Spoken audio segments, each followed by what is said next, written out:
Preferiría tomarla el miércoles, no es nada del otro mundo, aunque yo les había dicho que si hoy no era la simulación, la lección iba a ser el siguiente lunes, pero ya quiero terminar esta parte.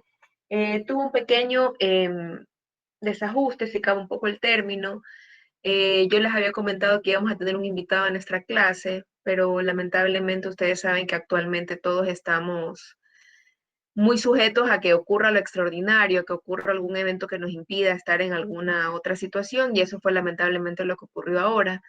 Entonces, vamos a hacer la simulación el miércoles, pero únicamente van a tener la retroalimentación de mi parte.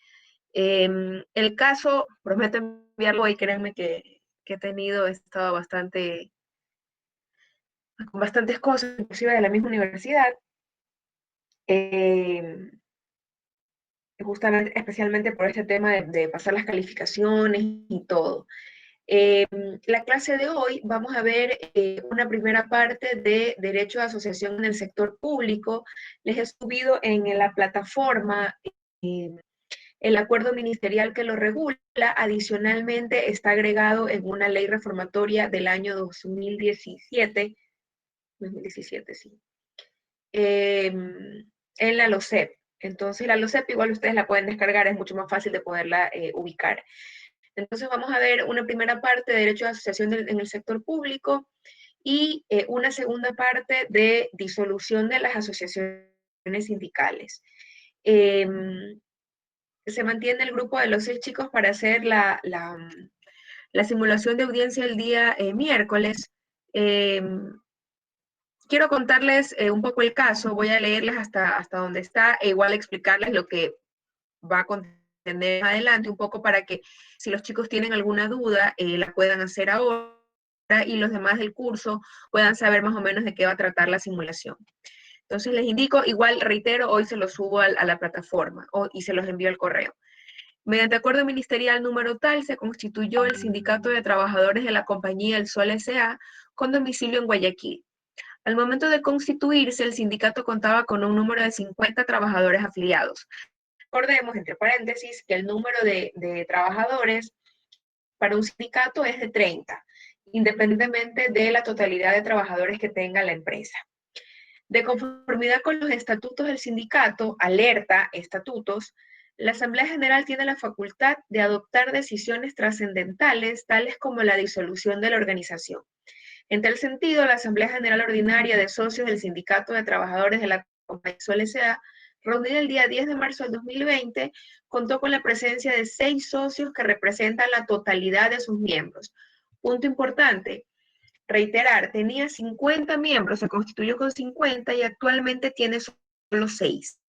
6, que toditos los 6 fueron a la asamblea para dirimir esta disolución del sindicato.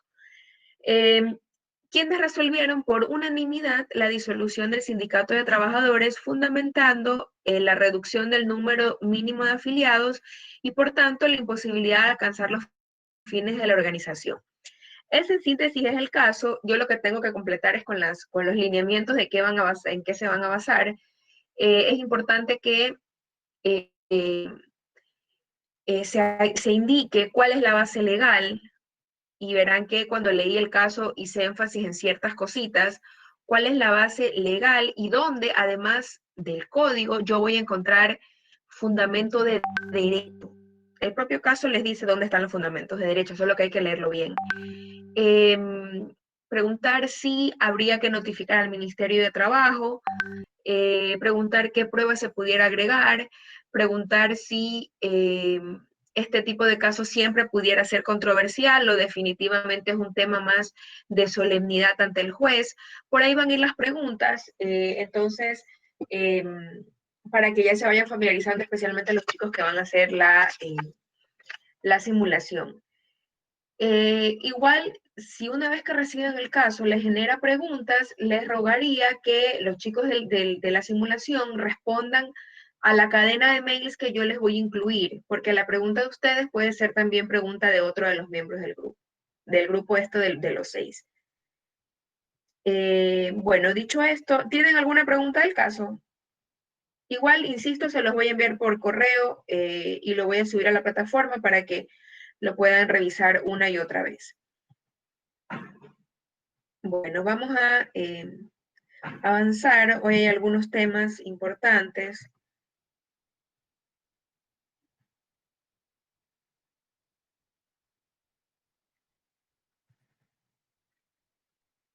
Ya, tenemos nuestra lámina. Vamos a proyectarla.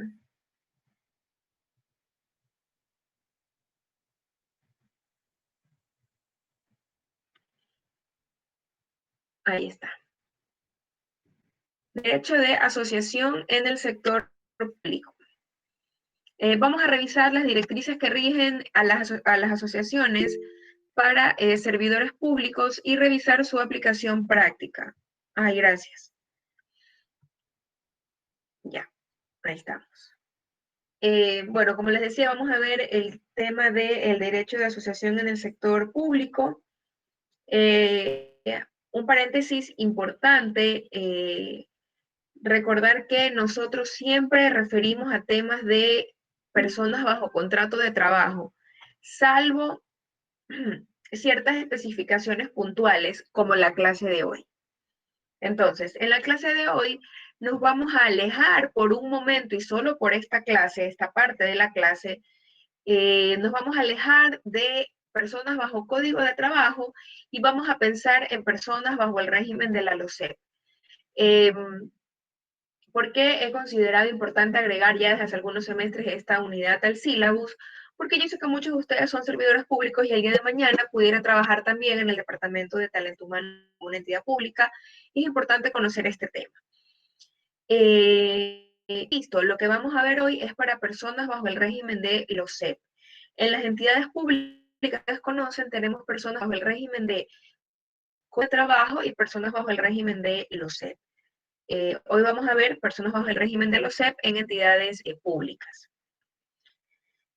Hay dos fundamentos normativos bastante marcados, aun cuando si hilamos fino, la base legal está desde convenios de la OIT como disposiciones constitucionales, pero hay dos aspectos legales puntuales, que es la ley reformatoria de la ley del servicio público, que como les decía, este articulado, esta base legal, fue agregada desde el año 2017.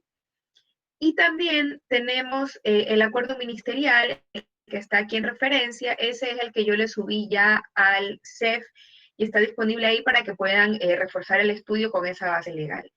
Y si ustedes se fijan, es bastante nuevo este tema de los sindicatos en el sector público. Insisto, personas bajo el régimen de los CEP.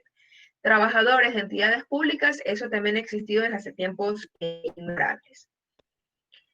Es interesante que con la ley reformatoria a la LOCEP se aplican ciertos principios de manera mucho más puntual y evidente, como por ejemplo el principio de aplicación a la interpretación que más favorezca el pleno ejercicio de sus derechos, que se va a parecer mucho al principio indubio pro operario.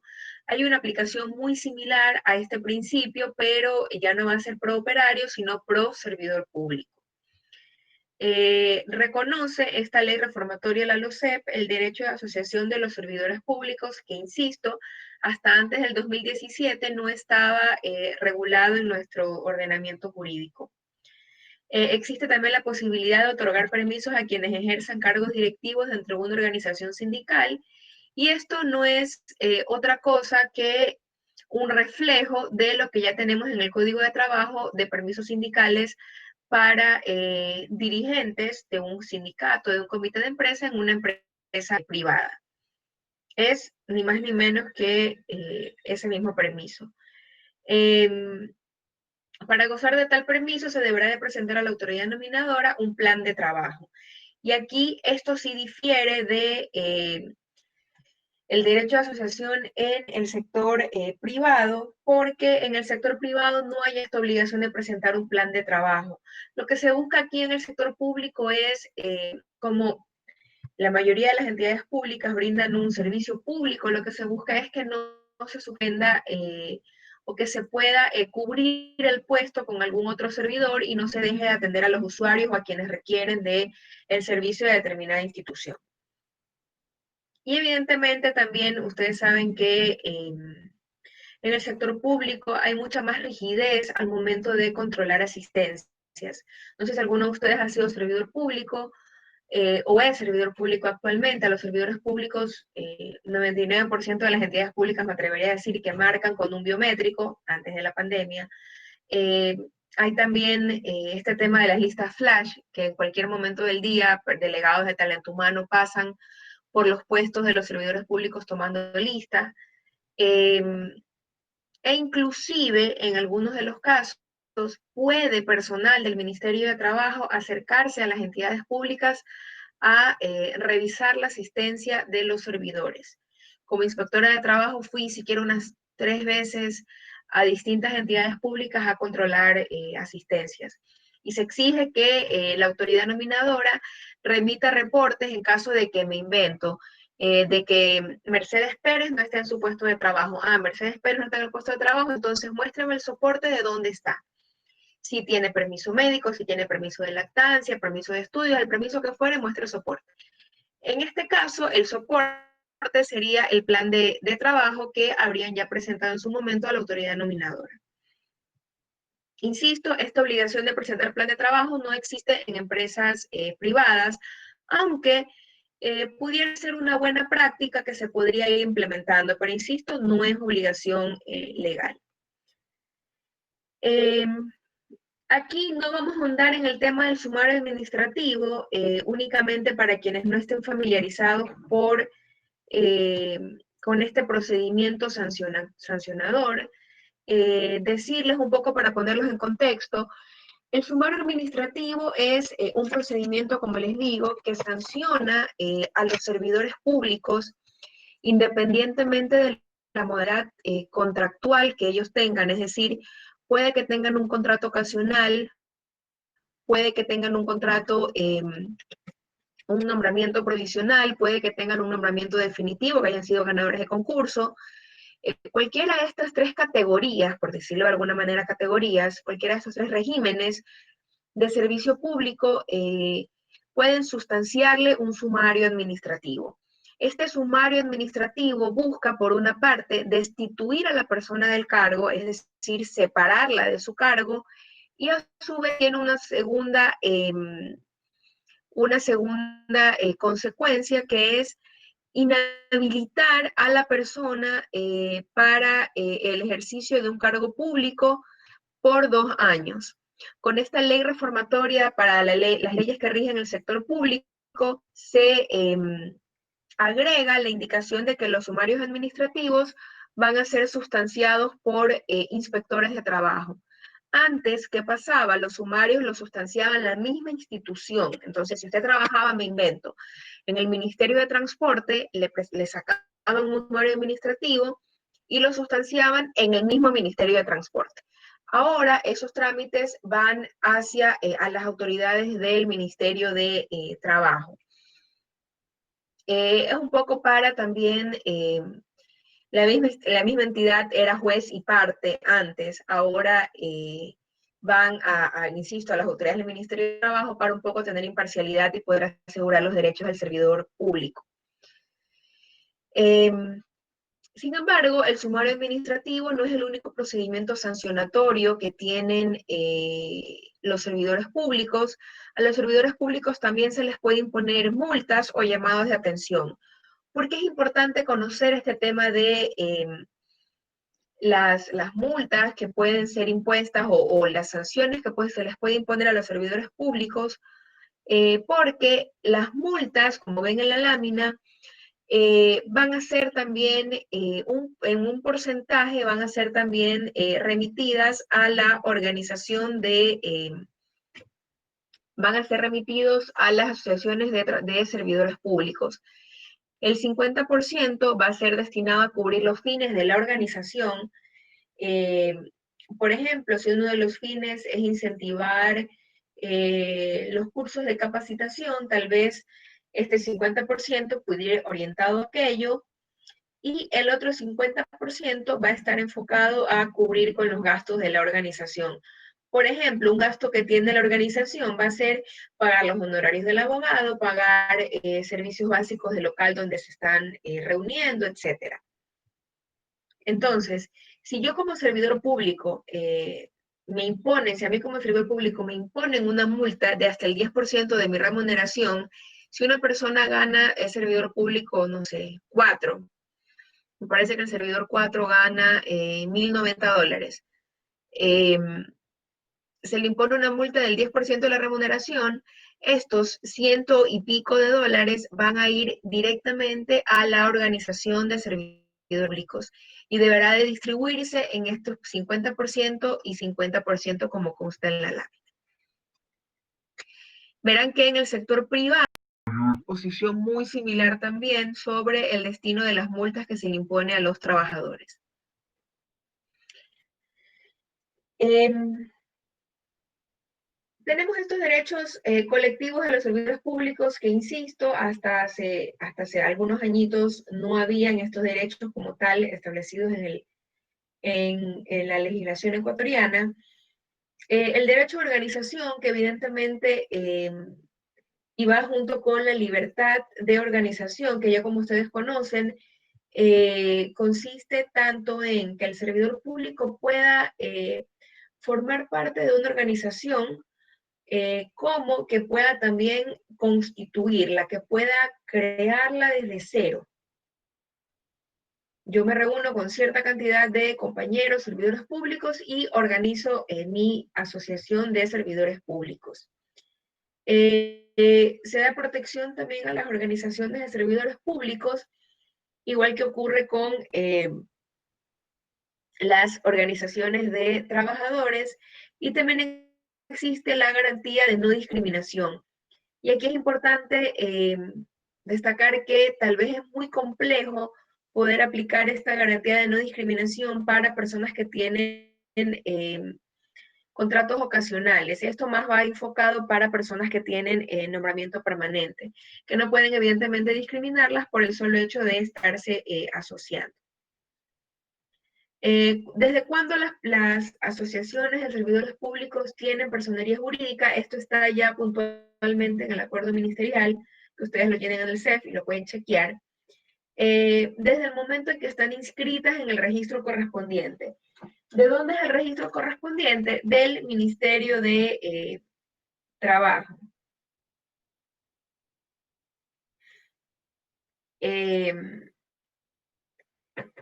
Y además se requiere acta constitutiva, estatutos, la indicación de la directiva y el listado de asistentes.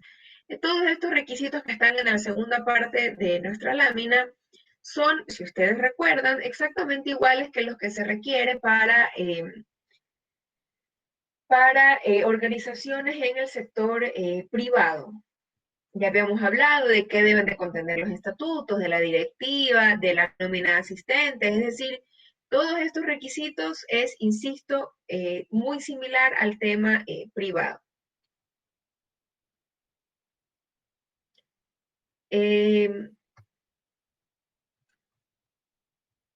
Vamos al tema de solución de controversias. Esto, si bien excede un poco más del tema de el derecho de organización como tal, he querido agregarlo para cuando veamos más adelante conflictos colectivos, no tengamos que regresar a temas de la LOCEP y solamente en este momento abrir la ventana de este otro marco normativo y no confundirlos más adelante. La propia Constitución en el 326 nos determina que en caso de existir conflictos, se los pueda canalizar a través del diálogo social. ¿Qué es el diálogo social? No es otra cosa que un mecanismo de solución de conflictos en el cual son las propias partes las que van canalizando sus pretensiones. Es tal vez como una negociación directa este tema del diálogo social, pero al decir diálogo social nos vamos a transportar directamente a temas laborales. Cuando se aplica el diálogo social, se deberá de informar al Ministerio de Trabajo para que en caso de que se llegue a acuerdos, el Ministerio de Trabajo pueda hacer un seguimiento. En caso de no llegar a acuerdos con el diálogo social, se establece la mediación obligatoria. Entonces, si ustedes ya han visto métodos alternos de solución de conflictos, pero una de las características de la mediación, en esencia, es la voluntariedad. Las partes voluntariamente acuden hacia o piden la ayuda o la gestión de un mediador calificado para que el mediador no es que impone una solución, a diferencia de lo que sucede con el juez. El mediador únicamente lo que hace es canalizar las pretensiones de cada una de las partes y procura que las partes lleguen a un acuerdo. En temas laborales colectivos, la mediación tiene un tinte un poco diferente y ya no tenemos una mediación voluntaria, sino una mediación obligatoria. Más adelante, cuando veamos conflictos colectivos de trabajo, vamos a ver que también para temas de contrato, de código de trabajo, hay una etapa de mediación obligatoria. Alguna vez un usuario estaba histérico porque yo había remitido el expediente a mediación obligatoria y me decía, pero si usted lee la petición y lee la contestación, se va a dar cuenta que no hay posibilidad de llegar a mediación. Y yo le dije, posibilidad de llegar o no a mediación, yo no soy quien para decirla. El propio código de trabajo, y en este caso la LOCEP también, determina que la mediación es obligatoria.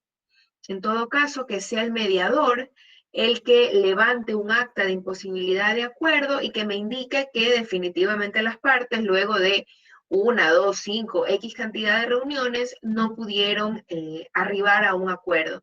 Pero en todo caso son instancias o partes del procedimiento que no se pueden omitir.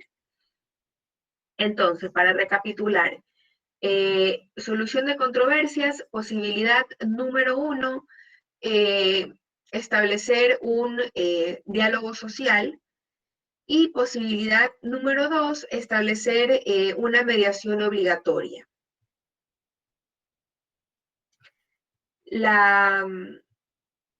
Es un poco reservada todavía, vamos a leer la norma. Es un poco reservada todavía la LOCEP al momento de, cuando veamos contrato colectivo, vamos a ver que para los servidores públicos, para las instituciones públicas en general, hay muchos matices o muchas limitaciones para poder celebrar un contrato colectivo. Entonces, a ver, aquí tenemos la LOCEP. Justamente porque usualmente en los contratos colectivos los trabajadores o los servidores van a buscar beneficios mayores que los que están establecidos en la norma.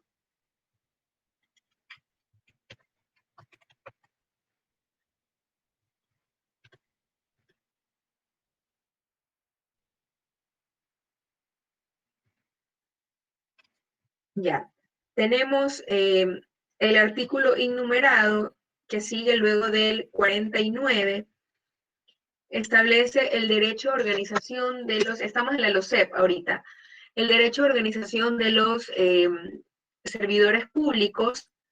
Luego continuamos con la protección a las organizaciones de los servidores públicos. Constan también los derechos de los servidores públicos en ejercicio de la libertad de organización, y verán que es interesante que el artículo dice que el derecho de participar en la constitución de organizaciones y su disolución de acuerdo con la Constitución, de afiliarse a una organización y retirarse de esta, y estas dos numerales no son otra cosa que la evidencia clara del ejercicio del derecho a la libertad de organización, que ya lo teníamos, insisto, ya lo habíamos revisado a efectos de ver asociación en el sector privado. Tienen derecho a elegir a los miembros de la directiva de la organización y ser elegidos como tales. Este es el tema de la representatividad sindical, y además tienen derecho a participar en las actividades de la organización conforme está establecido en la ley.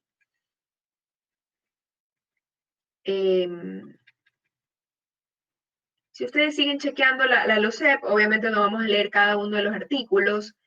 Luego refiere cómo va a estar integrada la directiva, las atribuciones del comité, de las y los servidores públicos.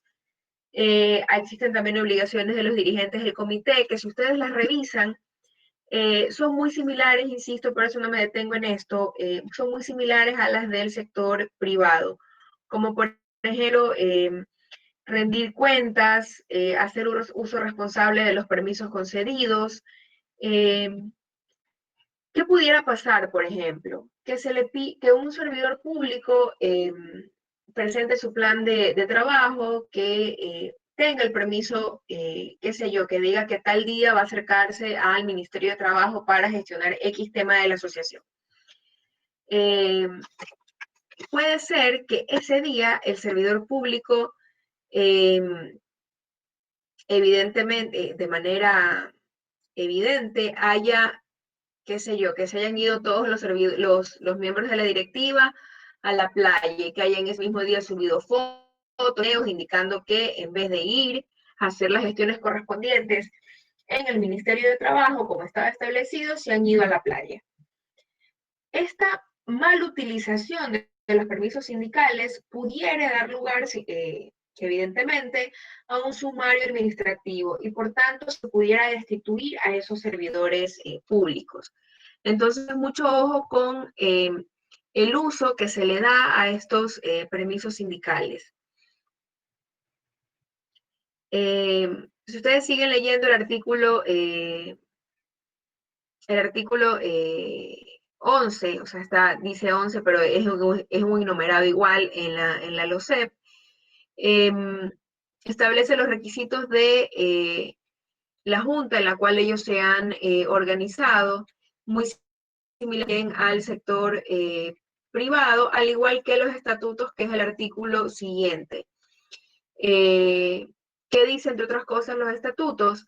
Procedimientos para disolución voluntaria, procedimientos participativos, formas de financiamiento, domicilio, nombre de la organización, es decir, directrices muy similares que las que están contenidas en el Código de Trabajo para el sector privado. ¿Qué más nos dice esta ley reformatoria? Que los servidores públicos aportarán con el 1% de la remuneración, de su remuneración mensual, solo que aquí quiero proyectarles el artículo, porque hay una diferencia bastante marcada con lo establecido en el Código de Trabajo para los trabajadores.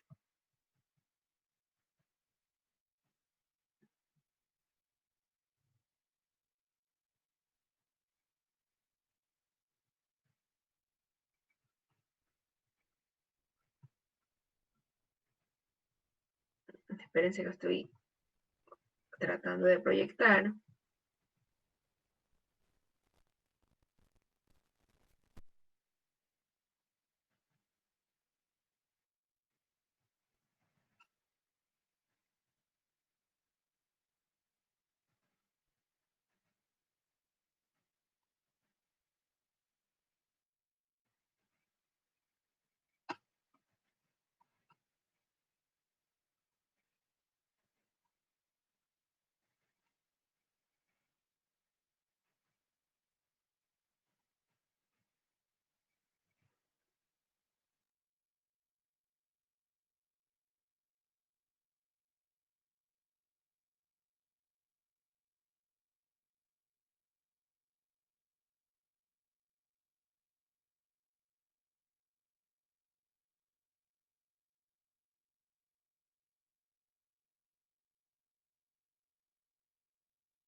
Ya ahí ven la ley, ¿verdad? Ahí ya está disponible.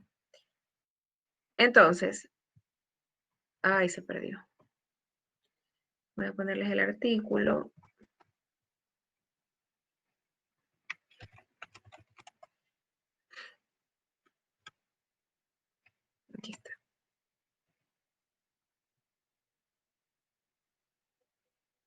Quería que ustedes lean el tema del aporte, porque nosotros ya habíamos conversado y hemos hecho ciertas puntualizaciones para el financiamiento de las organizaciones del sector privado, pero ahora es un poco distinto en el sector público.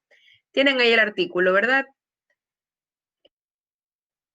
¿Qué nos dice el artículo para el sector público? Dice, los mecanismos de aportación para el financiamiento del comité de las y los servidores públicos podrán ser de hasta el 1% de la correspondiente remuneración mensual unificada de las y los servidores públicos. Y ojo que aquí sigue, y esta es la diferencia con el tema privado, afiliados al comité y que hayan autorizado expresamente su descuento. Eso es distinto, como ya ustedes lo ven, al sector privado, en donde únicamente se dice que será del 1% y se omite esta obligación de consentimiento expreso. Y además, en el sector privado, recuerden ustedes que el descuento se aplicaba para todos los trabajadores, estén o no estén cesados y formen o no parte de esa asociación. Acá en el sector público es únicamente para los que estén afiliados y que expresamente hayan autorizado con el descuento. Una forma de obligar a los servidores públicos que se afilien a consentir este descuento es establecerlo en los estatutos. Entonces, al momento de que un servidor público decida afiliarse a la asociación, bien pudiera en ese mismo momento suscribir la autorización de descuento, lo cual iría en sintonía además con lo que está establecido en los estatutos de la propia organización sindical.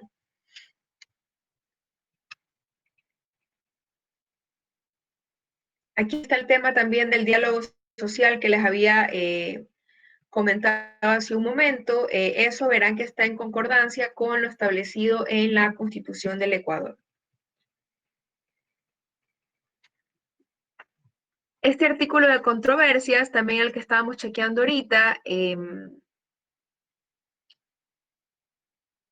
¿qué pasa si, yo esperaba que me lo pregunten, qué pasa si el diálogo social no da resultados? Va a mediación obligatoria. ¿Qué pasa si la mediación obligatoria no da resultados? Nadie me lo preguntó. El tema va a solución de un tribunal de conciliación y arbitraje. Alguien que me diga cómo está conformado el tribunal de conciliación y arbitraje.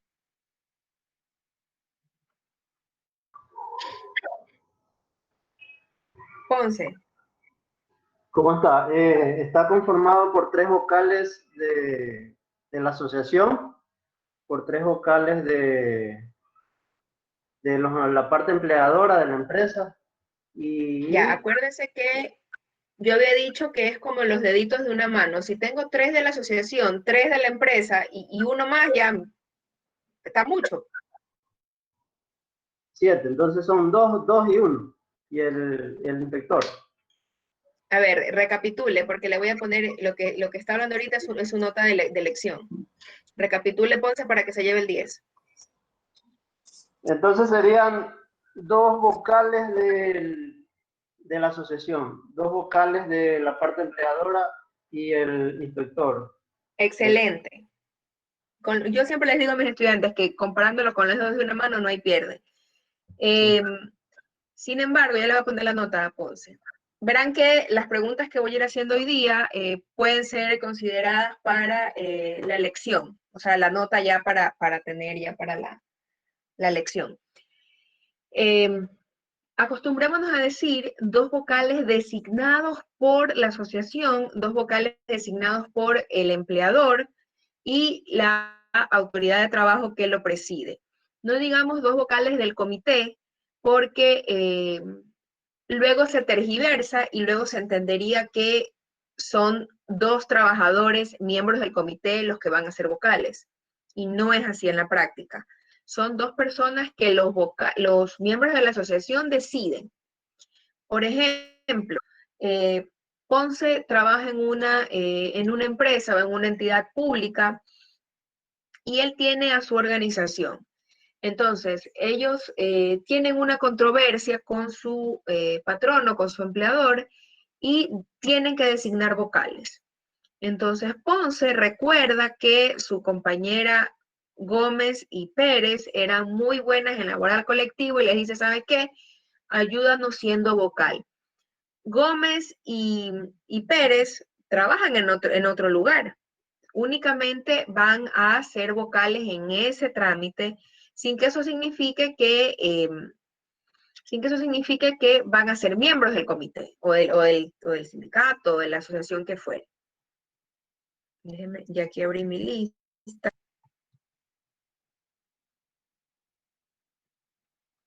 Ah, ya ustedes también hay algunos estudiantes con la nota de la participación. Esos estudiantes no tienen que dar lección. Al final de la clase les digo quiénes son.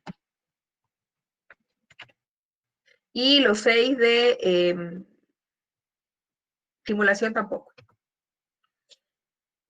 Entonces,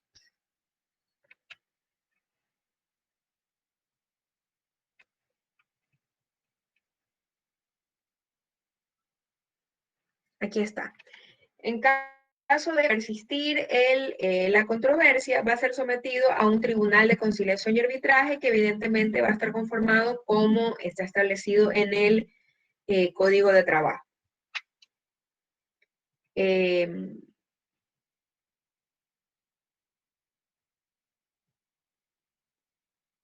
No sé qué proyectar, si las láminas o la ley. Vamos a seguir con las láminas.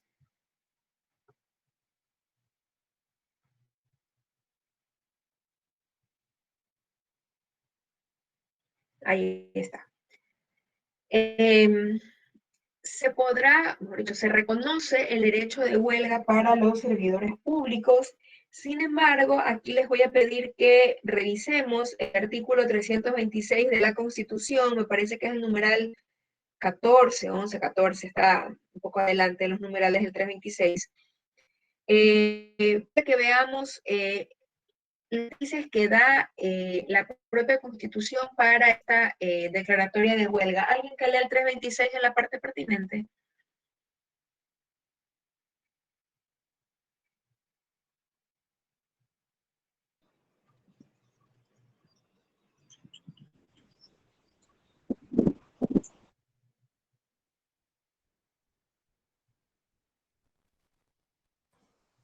Doctora, para ayudarle por la lectura. A ver. 326. El derecho al trabajo se sustenta en los siguientes principios. Muy bien, lea solamente la parte de la huelga que dice se prohíbe la paralización de servicios públicos. Ese numeral lea.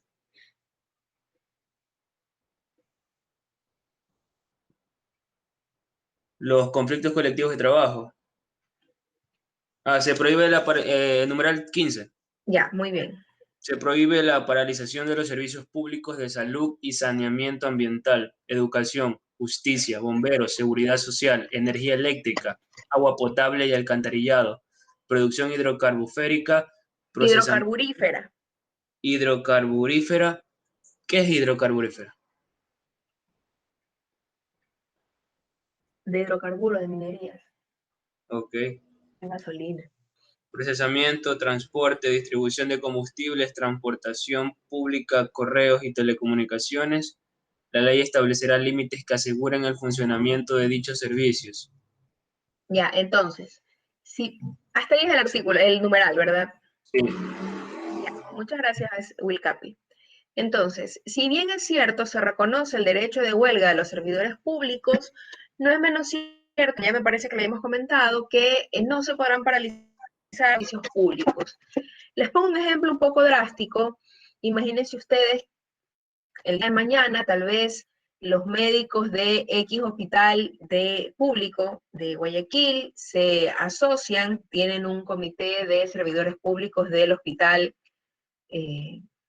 Guayaquil Vive por Ti, y ellos el día de mañana tratan de llegar a un acuerdo con su patrono, no llegan a un acuerdo, están exigiendo los insumos médicos, no les proporcionan, diálogo social no tiene éxito, mediación obligatoria sin éxito, van al Tribunal de Conciliación y Arbitraje y ellos esperan constituirse en huelga.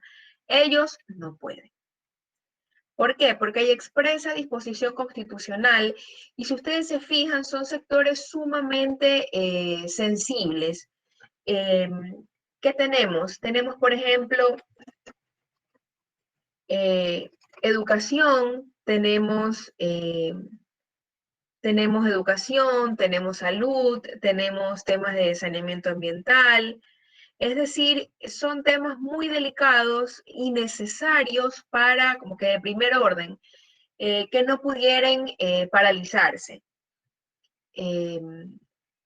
Entonces, esta disposición es fundamental al momento de nosotros poder determinar la viabilidad o no de una posible huelga. Como les he dicho además, más adelante vamos a ver todo el tema de la huelga casi hasta el final de nuestro programa.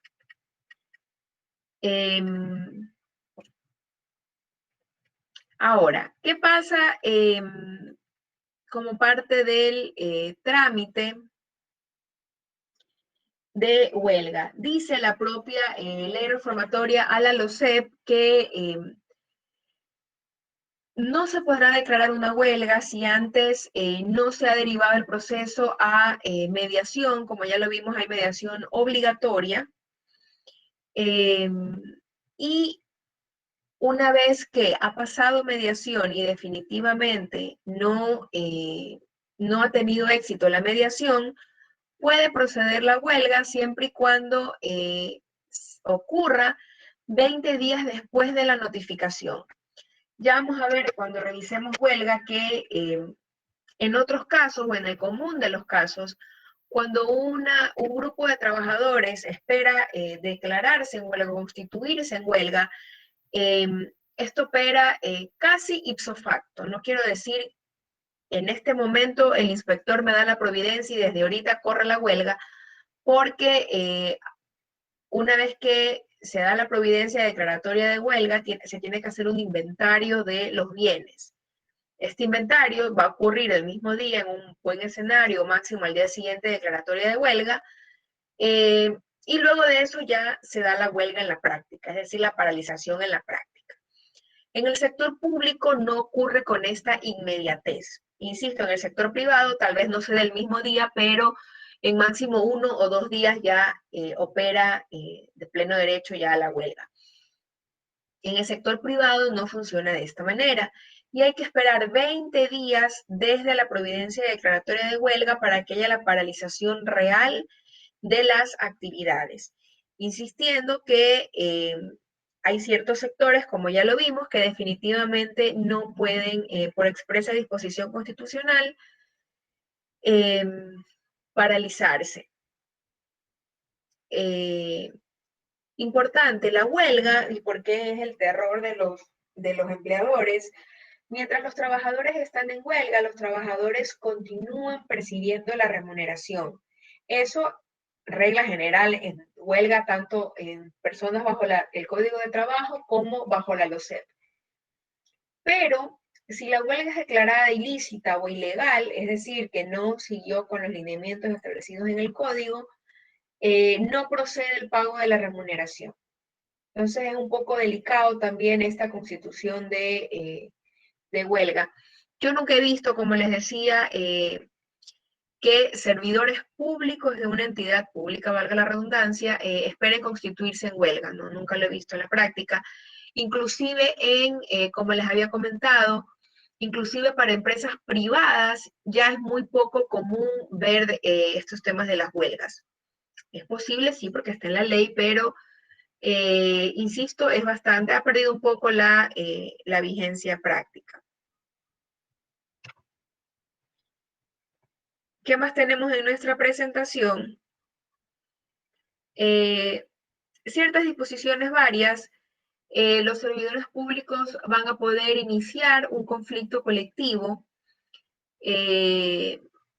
y esto se da, como dice la propia norma, cuando se incumplen con los resultados del diálogo social o cuando puede haber una causal de declaratoria de huelga. ¿Dónde están las causales de declaratoria de huelga? En la propia ley reformatoria de la LOCEP. Ahí ustedes van a poder ver todos los lineamientos para poder constituirse en huelga. Se establece la etapa de mediación obligatoria, ya lo vimos, es fundamental para poder crear o establecer ya un mecanismo de solución de controversias. Y aplican las disposiciones del Código de Trabajo en cuanto a la conformación y funcionamiento del Tribunal de Conciliación y Arbitraje.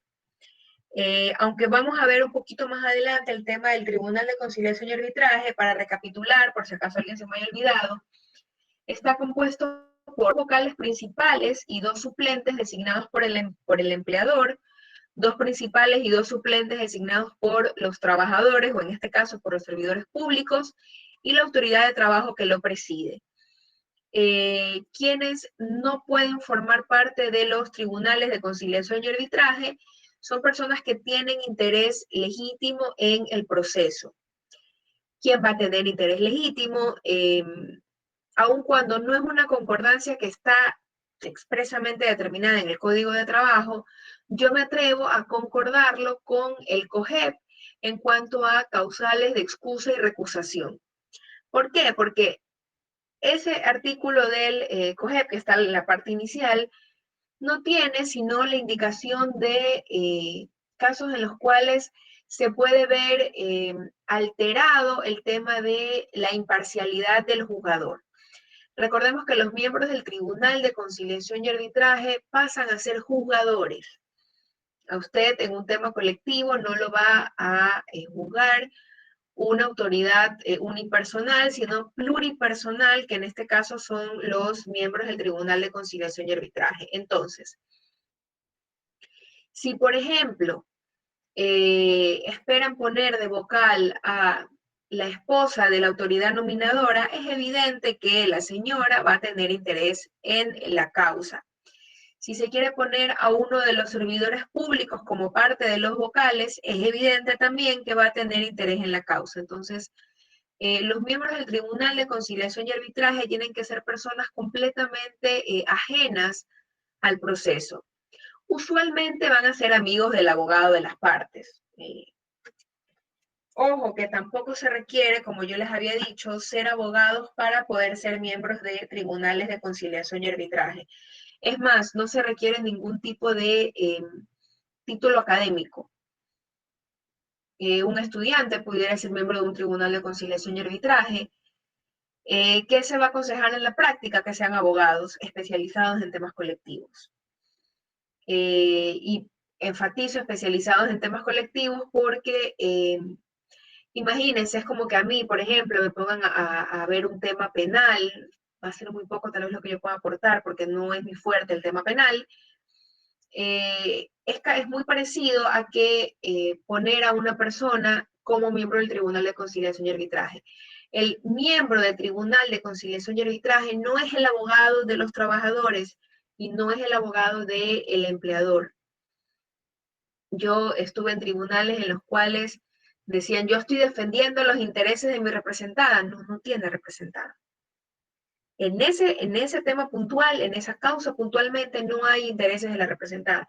Usted, insisto, pasa a ser juzgador. Por eso es que hay que escogerlos bien y además prepararlos bien para que ellos entiendan cuál es el rol que van a cumplir. No sé si tengan alguna duda hasta ahí. Esta es la primera parte de la clase, que como les había dicho, vamos a ver derecho de asociación en el sector público. No sé si tengan alguna pregunta hasta ahí para ir viendo las preguntas. Si no, pasamos a disolución de asociaciones de manera general. Doctora, yo sí tengo una pregunta. Dígame. En la parte de las huelgas de los que están en una empresa como electricidad o agua potable o puerto limpio, la basura, usted dice que ellos no pueden por ningún motivo parar el servicio, ¿verdad? Pero ¿cómo ellos Exacto. pueden entonces hacerse escuchar? ¿De qué manera pueden, no sé, conseguir lo que ellos buscan, ¿no? Claro. Es importantísima la pregunta que usted hace y le comento que la huelga no es el mecanismo para hacer valer sus derechos. Me explico de otra forma. Si existe una vulneración de los derechos, una vulneración colectiva de los derechos de los trabajadores, lo procedente o lo que hay que hacer es un conflicto colectivo de trabajo, como les expliqué muy rápidamente en alguna clase anterior, un pliego de peticiones. El pliego de peticiones termina en una ejecución, es decir, dígame.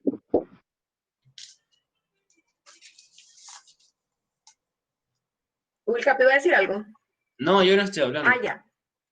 Ah, parece que a Leo se le activó el micrófono porque Leo acá anda como en la calle.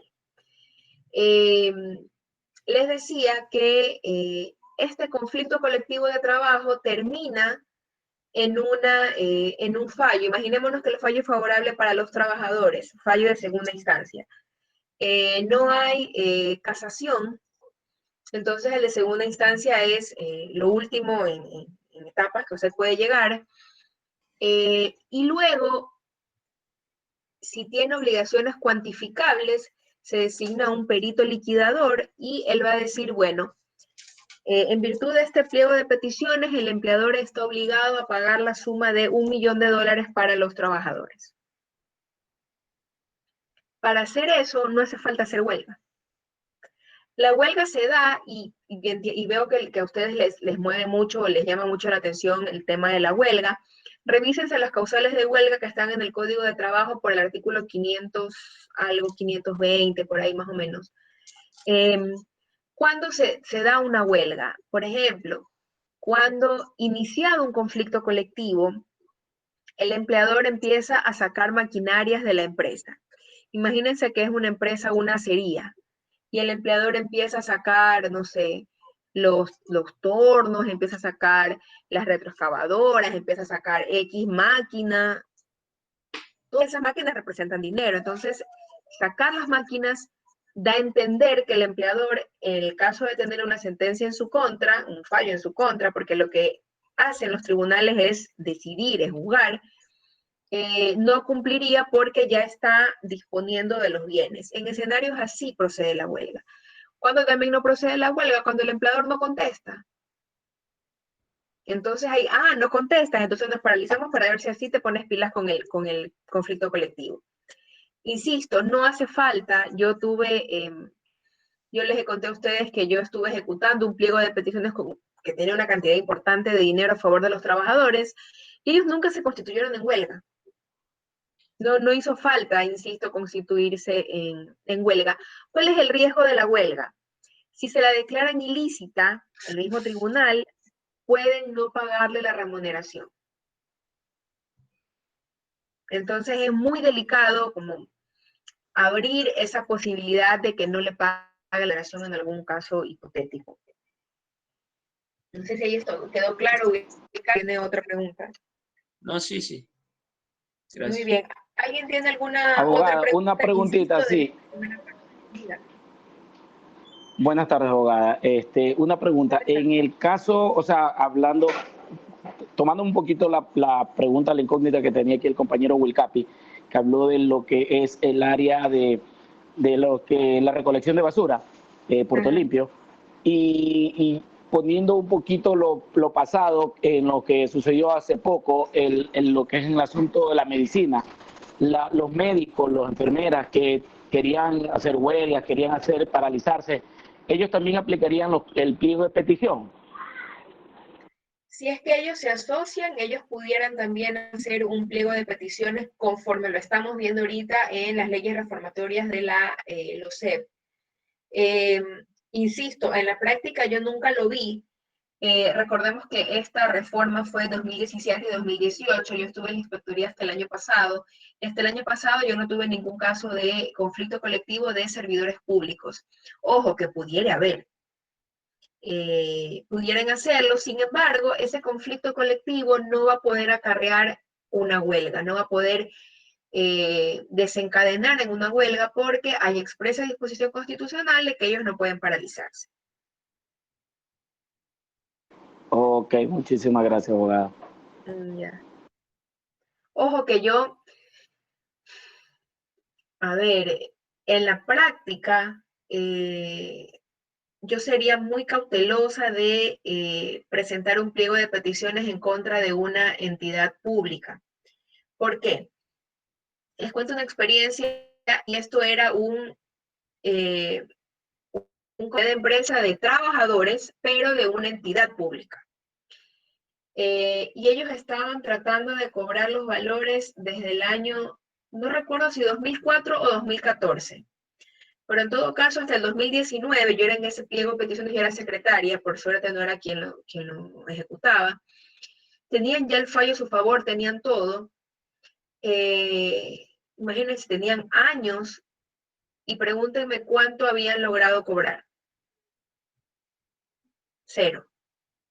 No habían cobrado un solo dólar.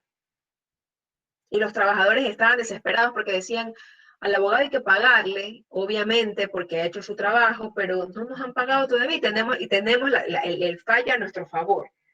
¿Cuál era el argumento de la entidad pública? Que no tenía plata.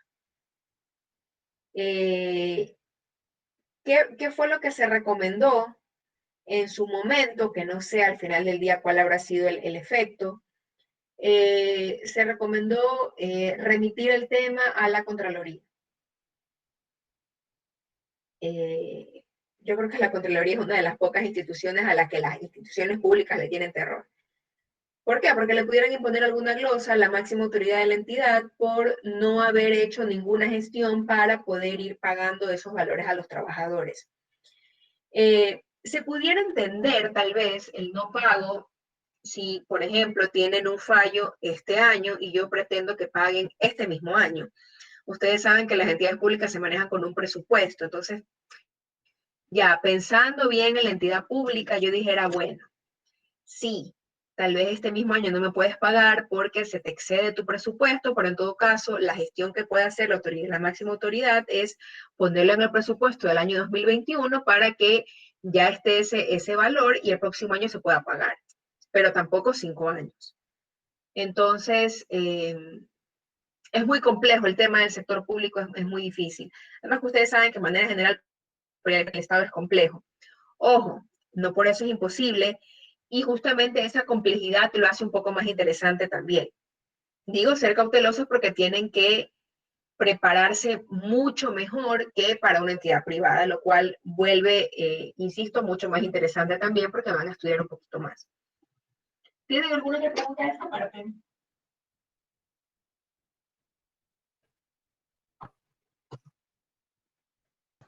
No hay pregunta. Dígame, Serrano. Una pregunta. Yo me quedé con una duda con respecto al tribunal, la designación de los representantes, ya que es por declaración voluntaria de las partes en sí, pero ¿existe una regulación o un reglamento para establecer el método de nombramiento? O sea, me refiero a que, aunque sean imparciales, pero se encuentren inhabilitados en el sentido de, digamos, alguien va a ser el miembro del tribunal, pero tiene una vuelta de captura. O sea, ¿quién inadmite a la persona? Aunque yo de parte lo quiero designar, pero no puede, ¿no? Ya, les cuento una anécdota. Igual lo que usted me está preguntando está en el Código de Trabajo, por el 440 y pico, y ahorita les doy el número del artículo. Pero antes de leer el artículo, les cuento una anécdota. Hace algún tiempo yo tenía un pliego de peticiones, sector privado, ojo, y yo vi, y hasta ahora me da risa esa anécdota, yo vi que uno de los procuradores de la empresa era un compañero mío de la universidad que me parecía detestable. Entonces yo vi, leí y me amargué, dije, voy a tener aquí que soportar a esta persona que me parecía detestable en la universidad. O sea, imagínense la persona con la que peor ustedes se lleven en el curso. Entonces yo dije, bueno, me tendré que armar de paciencia porque tengo que tratarlo bien porque es mi usuario, pero me parecía terrible. O sea, yo ya estaba ya amargada. Pasó. Luego, eso fue en la contestación, ellos me dijeron, adjuntamos nuestra procuración, la procuración para fulano, sultano y mengano los abogados. Bueno, pasó, luego llegó el momento de designar los vocales. Bueno, los trabajadores me designaron a sus 4 vocales, sus 2 suplentes, sin problemas. Cuando veo los vocales del empleador, veo que estaba pues esta persona que me cae terriblemente en la universidad. Y yo digo, ¿cómo? Pues si ella estaba en el trámite. reviso con detenimiento el trámite y encuentro la procuración judicial. En ese momento, ¿qué se evidenciaba? Que uno de los vocales del tribunal, ojo, habían revocado la procuración, pero no por eso le quitaba el hecho de que en el mismo proceso estaba agregada la procuración judicial y evidentemente viciaba un poco la imparcialidad que pudiera tener esta persona porque ya había sido designado procurador dentro del mismo trámite.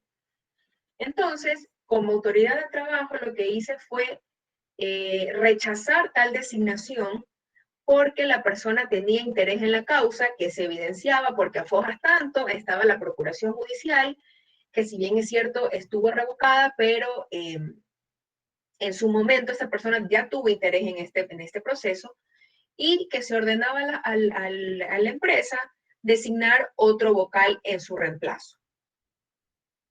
Entonces, yo siempre cuento esta anécdota. ¿Por qué? Porque si tal vez no hubiera sido esta persona que estaba yo molesta, tal vez no me hubiera dado cuenta, porque hubiera sido un Pepito López que ni cuenta yo tal vez me hubiera dado con tantos usuarios que yo tenía de que ya estaba dentro del proceso.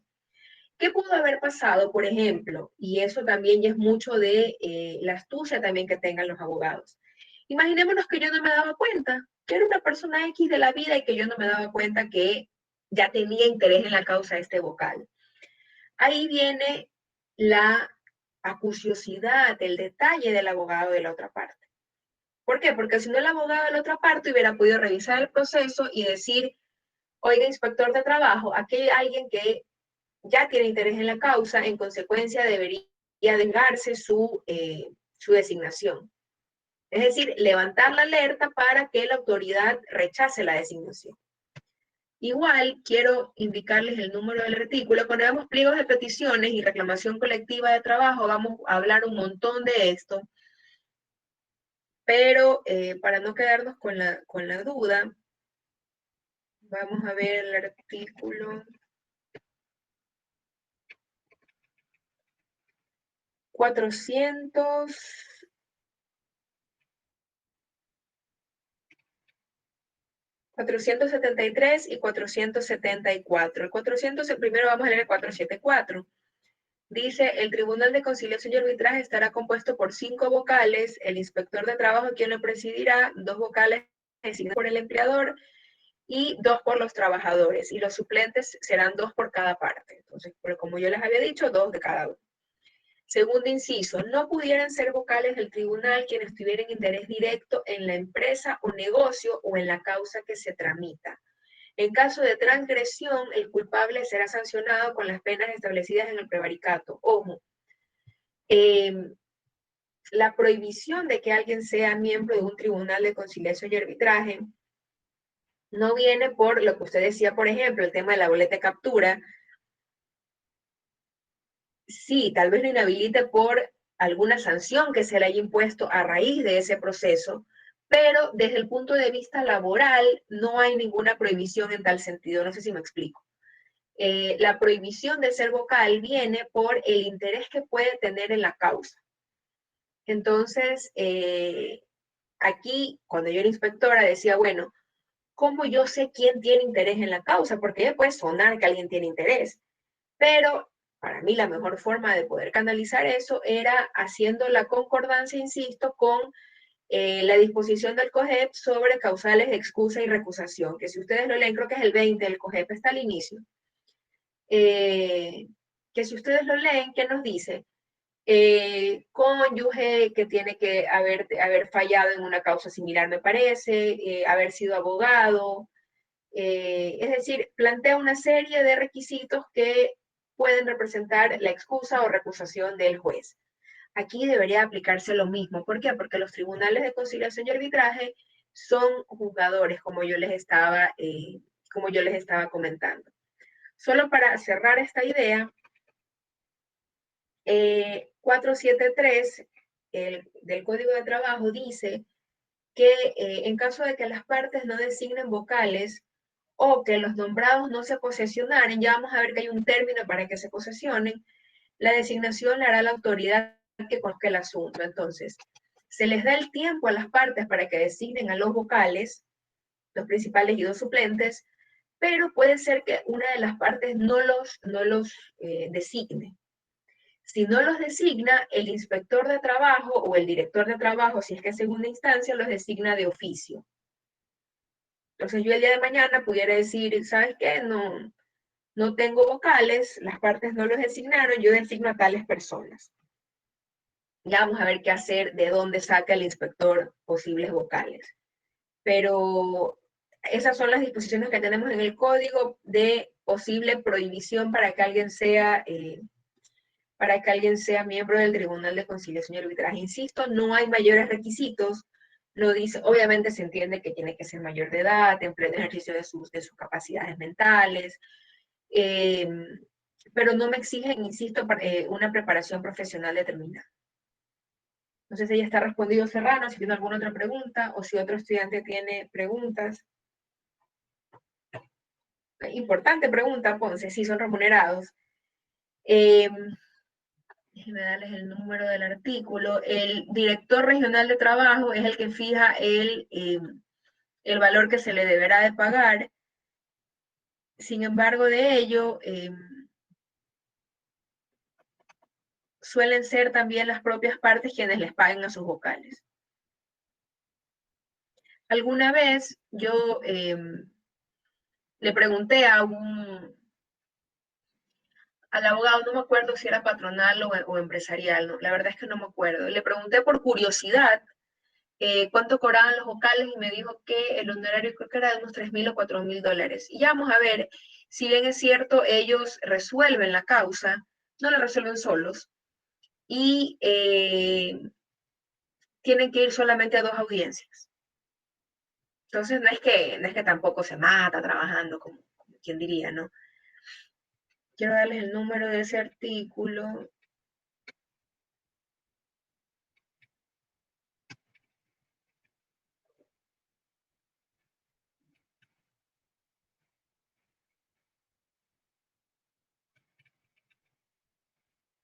...522...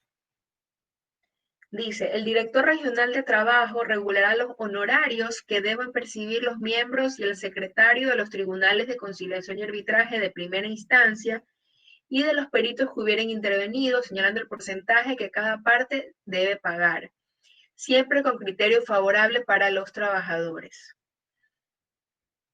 Y ya vamos a ver más adelante quién es secretario y cuándo puede intervenir un perito. No nos adelantemos hacia eso. Pero en todo caso lo va a regular el director. Sin embargo, en la práctica, al momento de que yo hablo con las personas que van a ser designadas como vocales, yo les digo, mi cliente te va a cancelar tanto. Porque imagínense, ustedes hacen todas las gestiones y al final del día el director les pone un honorario, no sé, de $600, cuando invirtieron muchas más horas que para cobrar $600, no sé si me explico. León, dígame.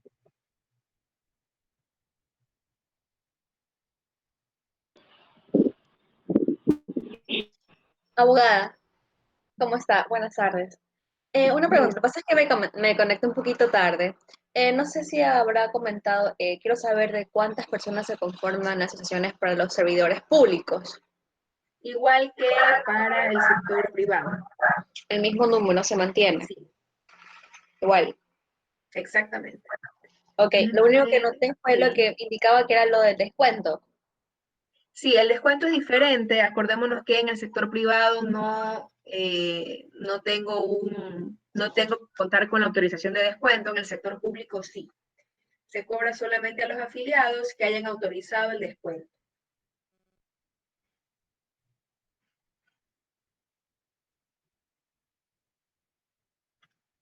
¿Tiene alguna otra pregunta? Bueno, regálenme un segundito. Voy a ir al baño. Nos vemos acá en 2 minutos. Si alguien tiene alguna otra pregunta, piénsenla en este ratito y ya retomamos. Si no tienen preguntas, vemos el derecho de asociación, perdón, la disolución de las asociaciones sindicales, ¿ya?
Muy bien, ya estamos de vuelta. Bueno, si no tienen más preguntas, vamos a avanzar con la disolución de las asociaciones.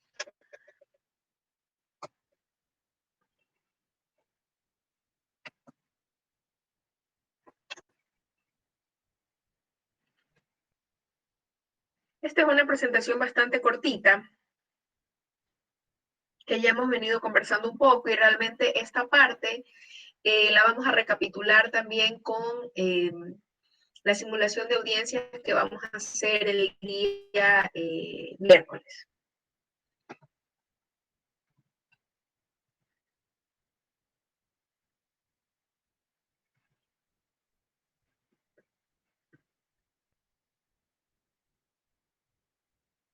Ya, ahí estamos.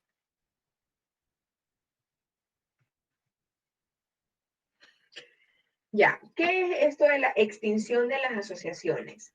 No es otra cosa que la extinción jurídica de una asociación de trabajadores. Nosotros ya vimos cuando una asociación empieza a tener vida jurídica, ya habíamos dicho que era desde que consta en el registro correspondiente, y consta en el registro correspondiente una vez ha completado todos los requisitos que ya vimos, la asamblea, que presenta el inspector, etcétera, etcétera.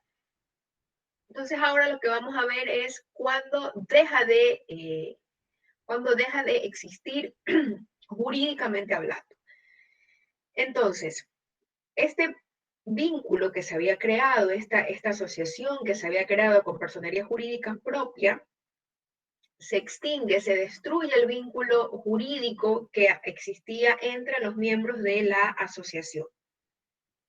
Y evidentemente deja de ser sujeto de derechos y de obligaciones. ¿Cuál era un derecho, por ejemplo, que tienen las asociaciones mientras están vigentes? A que el empleador respete estas asociaciones, a que se le entreguen los valores correspondientes por la cuota sindical, por ejemplo.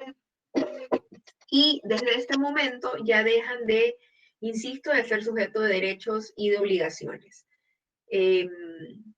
Vamos a ver que, al igual que como ocurre en una compañía,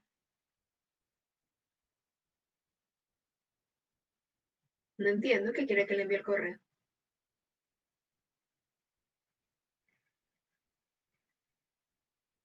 Ah, usted forma parte de los que van a hacer la simulación, señor León. Déjame ver, aquí tengo anotado. Ah, sí. A ver, déjeme anotar.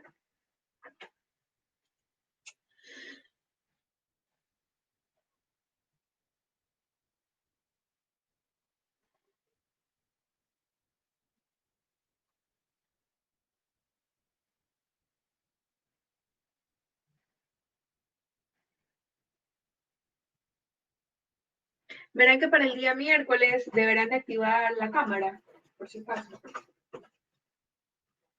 Y obviamente el micrófono, porque no vamos a hacer una simulación por chat.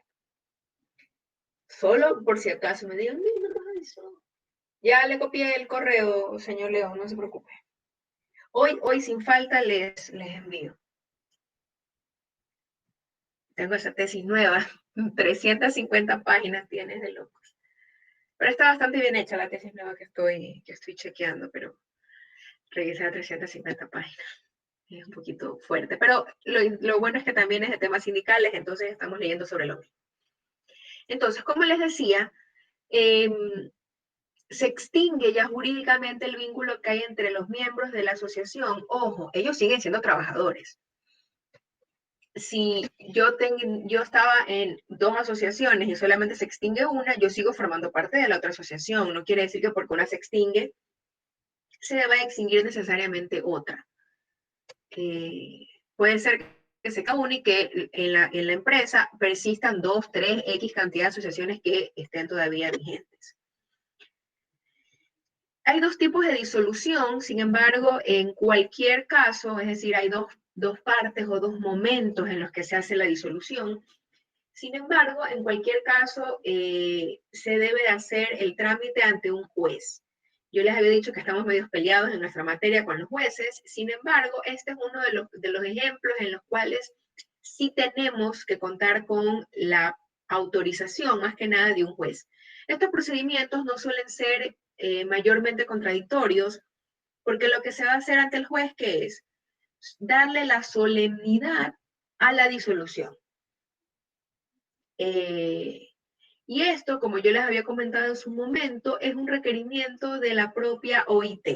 En los convenios internacionales referentes a derecho de asociaciones está establecido que ninguna asociación podrá disolverse por procedimientos administrativos, sino por procedimientos judiciales. Entonces, un poco para recoger esta disposición es que el Código de Trabajo establece que se deberá hacer necesariamente ante el juez. ¿En qué momento estoy en la parte de disolución voluntaria? Cuando son las propias partes, los miembros de la asociación, los que se hayan reunido en asamblea. Acordémonos que la asamblea es el máximo órgano deliberativo de una asociación. Entonces, esta asociación se reúne en asamblea y decide extinguirse. Si ustedes recuerdan el caso, y por eso es que les voy a subir el caso para todos, yo les había leído en el caso y les había dicho, y les voy a leer de nuevo para recapitular. La Asamblea General Ordinaria de los socios del Sindicato de Trabajadores de la Compañía El Sol S.A., reunida el día tal, contó con la presencia de 6 socios que representan la totalidad de sus miembros afiliados a la organización y resolvieron por unanimidad la disolución del Sindicato de Trabajadores. Ahí yo me estoy refiriendo a la disolución voluntaria. Son los propios trabajadores los que me están diciendo, en virtud de los estatutos, queremos disolvernos. Sin embargo, esta disolución voluntaria no está completa. Y no por el solo hecho de que ellos presenten su voluntad de disolverse, ya se van a disolver, sino que se tiene que hacer con estos documentos, deberán de ser llevados ante el juez. Y ahí es donde evidenciamos la disolución legal ante un juez, como está en el código, que ya vamos a recapitular con la lectura de los artículos que están en el código. Es un procedimiento sumario ante un juez de trabajo del domicilio de los trabajadores.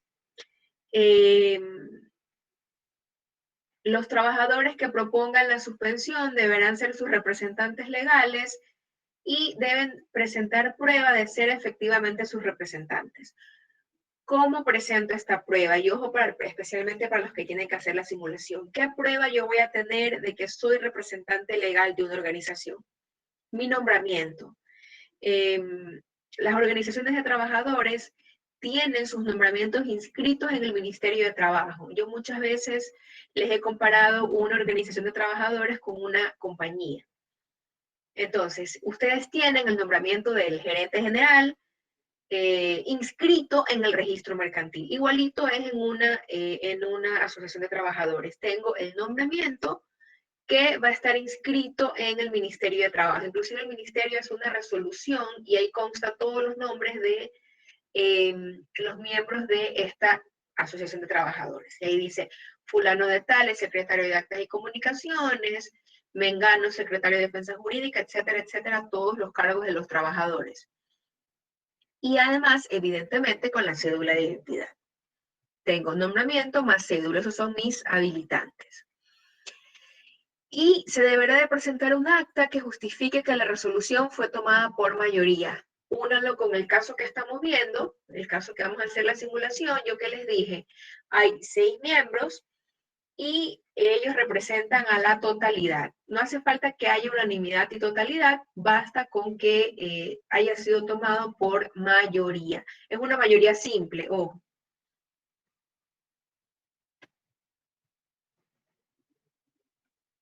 Y tenemos la liquidación de las asociaciones. Verán que una cosa es disolución y otra es liquidación. Insisto, ya vamos a revisar los artículos, pero al momento de liquidar, yo ya evalúo mis activos y mis pasivos a fin de dejar pagadas o canceladas todas las deudas y que el saldo se entregue de conformidad con lo establecido en los estatutos, en caso de que hubiere saldo. Recordemos que en los estatutos, uno de los ítems que el propio Código de Trabajo establece es cómo se va a llevar a cabo esta disolución y liquidación. Yo les había dicho, puede ser que diga el estatuto que el saldo se lo van a repartir entre los miembros que tengan en esa época. En lo que estamos viendo, entre los 6 miembros se pueden repartir el saldo.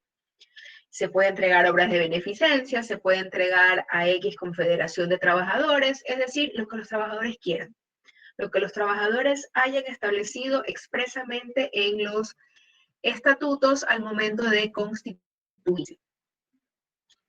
Vamos a revisar los artículos porque hay unas disposiciones interesantes sobre disminución del número de miembros que es importante que nosotros las revisemos. Vamos a ver.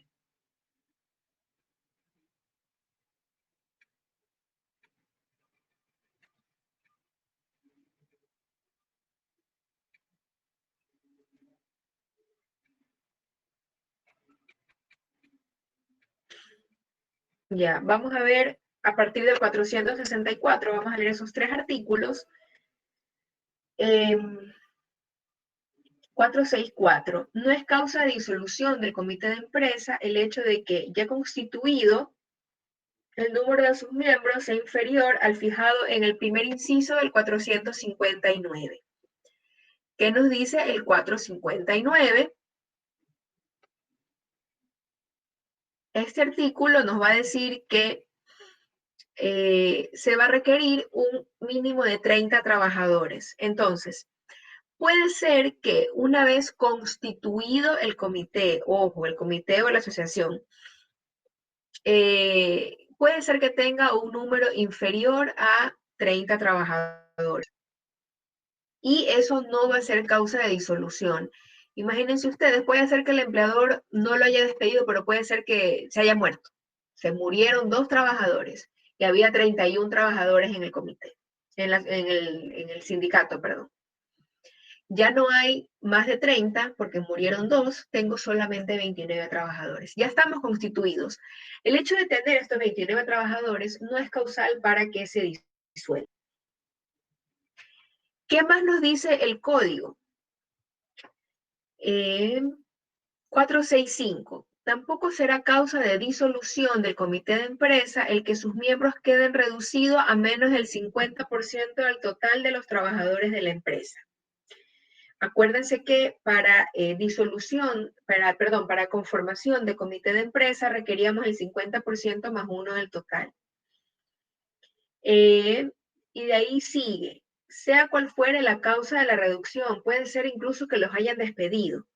Aun cuando esto haya sido así, aun cuando los hayan despedido, esto no será causal de disolución, salvo que el número llegue a ser inferior al 25% del total. Entonces, yo tengo mi empresa con 100 trabajadores, inicialmente 51 trabajadores habían conformado el comité de empresa, tenemos la mitad más 1, tenemos el requisito de más de 30, y se han ido despidiendo trabajadores, otros se han jubilado, otros se han enfermado y lamentablemente no han vuelto porque han fallecido, etcétera, etcétera. Y actualmente tengo 24 trabajadores en mi comité de empresa. Vamos a ponerle 20 trabajadores porque se entiende que ya no tengo 100, sino de tener menos trabajadores. Entonces, cuando el número es inferior al 25% del total de trabajadores, yo ya no puedo mantener mi comité de empresa y en consecuencia debería iniciarse el proceso de disolución también. ¿Por qué? Porque no se cumple con el requisito mínimo legal.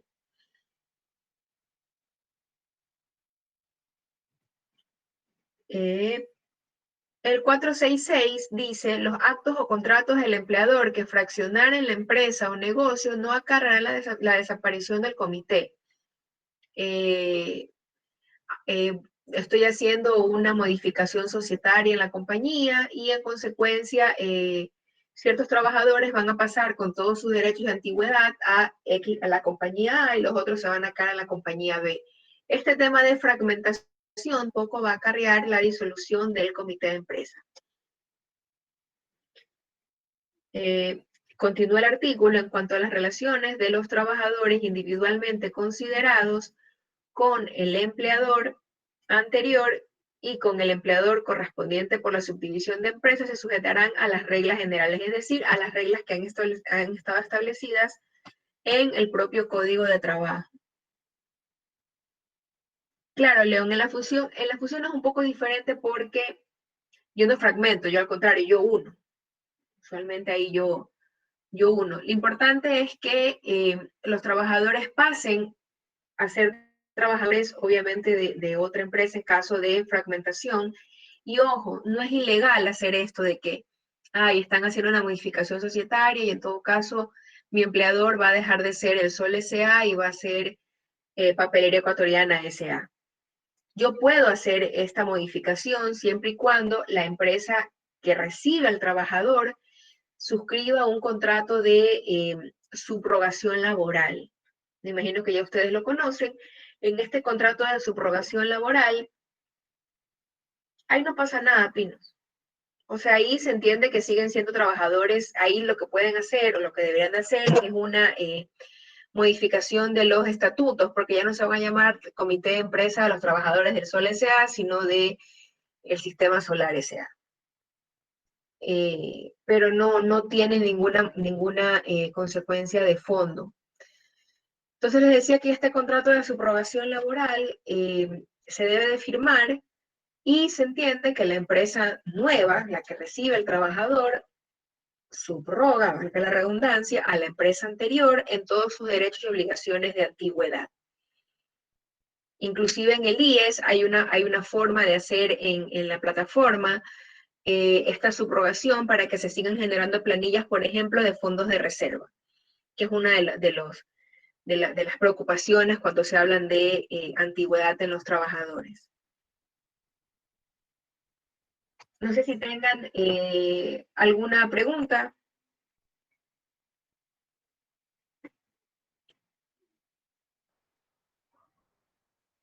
Yo, doctora. Digan. Estrictamente solo los miembros de la asociación pueden extinguir la misma. Por ejemplo, quiero poner un caso ahí, ¿no? O sea, algo que se me vino a la mente ahorita. En una empresa de minería, digamos, los 50 trabajadores que son miembros de esta, trabajan dentro de una cueva, qué sé yo, y fallecen por un temblor, terremoto, lo que sea. Entonces, de oficio se podría extinguir esto, ¿o qué pasaría? ¿Qué yo recomendaría ahí? Recomendaría que, como sabemos que solamente se pueden extinguir por un procedimiento judicial, recomendaría que el empleador presente la solicitud ante el juez indicándole que esta era la nómina de los miembros y que definitivamente, lamentablemente, han fallecido y que se solicita la extinción de la asociación. Pudiera ser una alternativa, porque si no, va a quedar ahí pendiente o en el limbo esta asociación, porque ¿qué hace si no tiene miembros? ¿O qué hace si de los 50 solo tiene 2? ¿Qué van a poder hacer esos 2 para poder conseguir los objetivos de la asociación? No sé si alguien tiene alguna otra pregunta, dígame.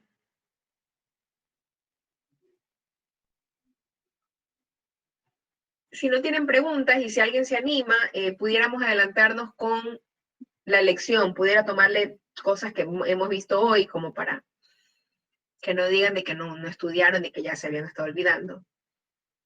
Así que ustedes dirán, si no, seguimos avanzando. No tengo problema. Las preguntas pueden ser como la que les hice hace un momento, ¿cómo está conformado el Tribunal de Conciliación y Arbitraje? Y ya. No es nada del otro mundo.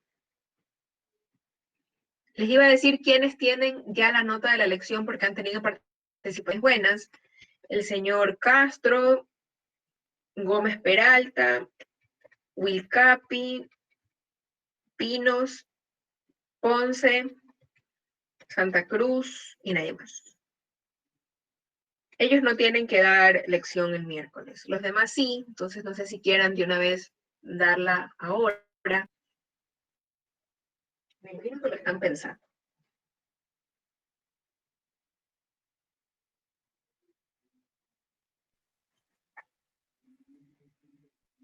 Cambio, a ver, ¿qué dice?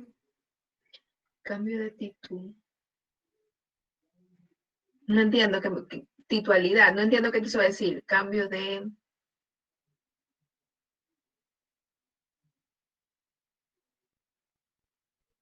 Explíqueme su pregunta, Pérez, por favor, porque no.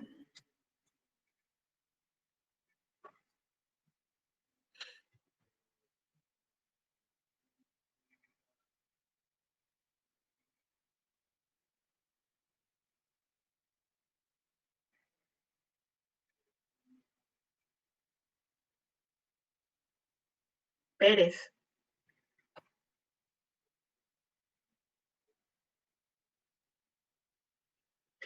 Ah, pero eso ya lo preguntaron, cuando cambia la razón social. Eso ya lo vimos. Yo les decía que a lo mucho se puede hacer una reforma de los estatutos, porque entonces ya no van a ser comité de empresa de los trabajadores del Sol S.A., sino comité de empresa de los trabajadores del sistema solar. Buenas noches, abogada. No, mi pregunta es en el caso de que existe cambio de dueños en la compañía. Ah, ¿Qué es la no, pero eso no afecta a subrogación? los trabajadores. Pero no puede existir de que ellos exista un recorte de personal porque ellos quieren meter a su propia gente de confianza. Ya. Ya, pero ¿cuál es la pregunta? Si es que suele ocurrir esa falta de la vulneración de los derechos, porque yo he escuchado de empresas donde cambian de dueños y entonces han hecho recorte de personal, pero es por meter a otras personas. Pero si se les ha pagado el despido a los que están sacando. No entiendo bien hacia dónde está enfocada su pregunta. Si es que se hace un recorte de personal a los trabajadores salientes, se les tiene que liquidar con todo lo que está establecido en el código, indemnización por despido, desahucio, proporcionales de ley. Hay una vulneración de derechos, por supuesto, les han vulnerado la estabilidad laboral que ellos tienen, pero en definitiva tampoco lo puede obligar al empleador a mantener a un trabajador que no quiere por el motivo que sea, motivo de personal, motivo que le caiga mal, por el motivo que sea. Si se le pagó todos los valores, se entiende que está en cumplimiento legal igual. Y como ya vimos, las asociaciones de trabajadores no se entienden disueltas porque tengan un número menor al que está establecido en el código, salvo que tengan un número menor al 25% del total en caso de ser comités de empresa.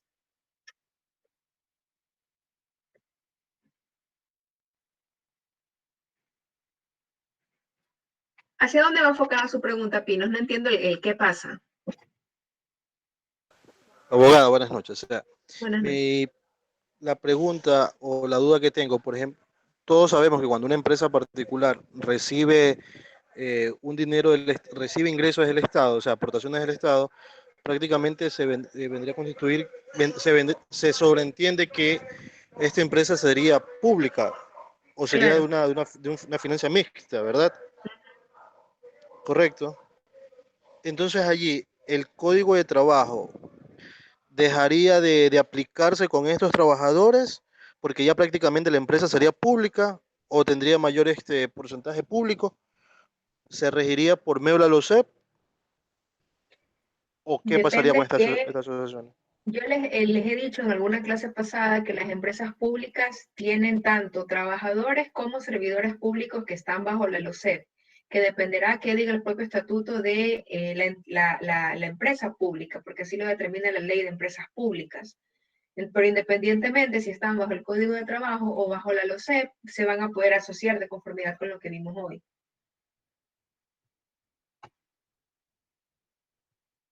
O sea, básicamente no va a influenciar en nada. Ellos se mantendrían bajo el mismo régimen del código de trabajo con el cual ya habían estado trabajando o ya habían venido Claro, hay una posibilidad en temas públicos de que luego de código de trabajo pasen a los CEP, pero eso no es materia de nuestro análisis realmente. Eso es un tema netamente de talento humano individual. No nos afecta a correcto. nosotros ese tema, pero es para entidades públicas eso. O sea, claro, sí, o sea, mi pregunta iba más enfocada porque hay empresas que reciben aportaciones o dineros del Estado. Entonces, cuando es mayoritario, prácticamente se sobreentiende que esta empresa ya pasa a ser pública. Pero si en esta empresa privada ya existía una asociación o un comité de empresas, y en el momento que ya pasa a ser pública, entonces se regiría por otro tipo de estatuto, otro tipo de reglamento. No, ¿por No. qué le voy a cambiar el estatuto si el estatuto lo crean los propios trabajadores y los trabajadores siguen siendo Juan Pérez, Pepito López, Pepe Intriago, qué sé yo? O sea, son los mismos seres humanos los que habían conformado la asociación antes. Únicamente lo que puede ser que tengan es límites al momento de hacer un contrato colectivo, por ejemplo, porque claro, es diferente las erogaciones que van a tener una empresa privada versus las que la propia ley permite para entidades públicas o empresas que reciben aporte del Estado. Por eso ya es un tema de contrato colectivo que lo vamos a ver en la otra unidad. Pero al momento de conformar una asociación de trabajadores, no tienen realmente perjuicio el hecho de que sea público, privado, o mixto o en pública. ¿No? Es Ah, ok, irrelevante. listo. Ok, gracias. Ya. ¿Qué pasa si existen vacantes en la directiva de una asociación y nadie quiere ocupar? No, no es causa de disolución. Nunca pensaba ese escenario porque, a ver, es muy difícil que alguien no quiera ser dirigente sindical. ¿Por qué? Porque como ya vimos, el dirigente sindical tiene la misma protección que tiene una embarazada, sin malas noches. O sea, una lactante sin malas noches. O sea, no la pueden despedir del trabajo. ¿Qué más quiere un trabajador que tener esta protección o esta inmunidad o este escudo para en el trabajo? O sea, en la práctica la verdad es que nunca he visto de que alguien no quiere integrar un cargo directivo. En todo caso, si ocurre, no es causal de disolución. El cargo, entiendo que se debería de quedar acéfalo. Y serían entonces los miembros de la asociación quienes determinen qué hacer en estos casos.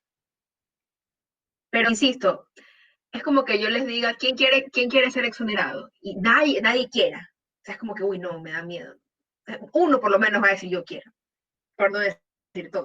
Entonces, insisto, pensemos en la garantía que se le da a los dirigentes sindicales. Ellos no pueden ser despedidos y se les da la misma protección que un embarazado lactante. Entonces es maravilloso.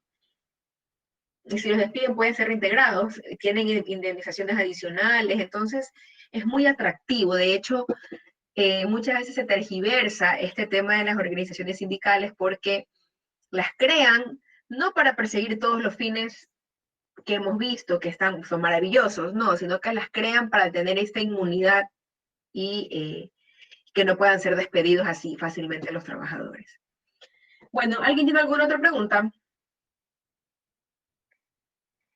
Si no tenemos más preguntas, me parece que podemos dejar la clase acá. Ya, yo les genero el acta de asistencia, por eso no se preocupen. El día miércoles no hay voluntariedad para para la lección, todos van a dar lección, salvo los estudiantes que mencioné y salvo los que van a hacer la simulación. Para la simulación van a tener no más de una hora, y digo no más, no es que se van a demorar una hora, lo pueden hacer en media hora. El resto del tiempo vamos a tomar la lección, una pregunta para cada estudiante. Son preguntas diferentes de todo lo que hemos visto hasta ahora. Si se quieren ubicar espacialmente, recuerden que en el CEF está no puedo Pinos porque debe de haber estado atento. Si no estudia, no le va a hacer mal. No le va a hacer mal Pinos estudiar para la lección del día miércoles.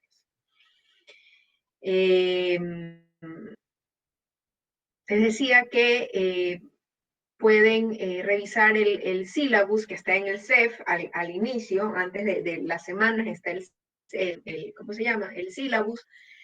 Y este sílabus, toda la primera unidad ya la vimos. Hoy concluimos y reforzamos el día miércoles con la simulación y ya pasamos a la siguiente unidad, que es contrato colectivo. No sé si alcancemos el miércoles, sino ya a partir del otro día lunes, el próximo lunes. Entonces eso, Pinos, estudien. No hace mal estudiar un poquito de laboral. Si no, pregúntenle a sus compañeros si escucharon los nombres. Entonces eso, chicos, nos vemos el día miércoles. Hoy les envío el caso y si tienen alguna duda la canalizamos por favor a través del correo electrónico. Ya nos vemos. ¿Qué dice? Por motivos de trabajo, estoy fuera. Pero ustedes ni siquiera me escuchan. ¿Qué acabo de decir de la asistencia? A mí me hacen pensar, y yo no sé cómo van a salir en esa lección del día miércoles, porque a veces pienso, yo ya sé que hay 5 o 6 estudiantes que escuchan todo el tiempo porque son los que participan. Pero el resto no escucha porque me preguntan las cosas que yo ya he dicho. ¿Qué les dije hace 2 segundos? Ya les genera el acta de asistencia. ¿Qué quiere decir eso? Que tienen asistencia todos. Dios mío, que ni para portarse buenos es que se puede con ustedes. Lo acabo de decir. Pregúntenles a todos sus compañeros que acabo de decir lo de la asistencia hace 2 segundos. No me molesta si me hicieran preguntas de la materia, no me molestaría, pero estos temas administrativos que me pregunten varias veces me hace pensar, insisto, que no me están escuchando. Y como yo no puedo constatar si están prestando atención, como si estuviéramos en un presencial físico, pienso a veces mal de que tal vez no me están prestando la atención del caso. Pero bueno, esperemos que en la elección del día miércoles yo confirme de que todos mis estudiantes me han estado escuchando todo este tiempo y que les vaya maravillosamente. Cualquier duda, me escriben al correo electrónico, ¿ya? Estamos hablando, chicos. Nos vemos el miércoles.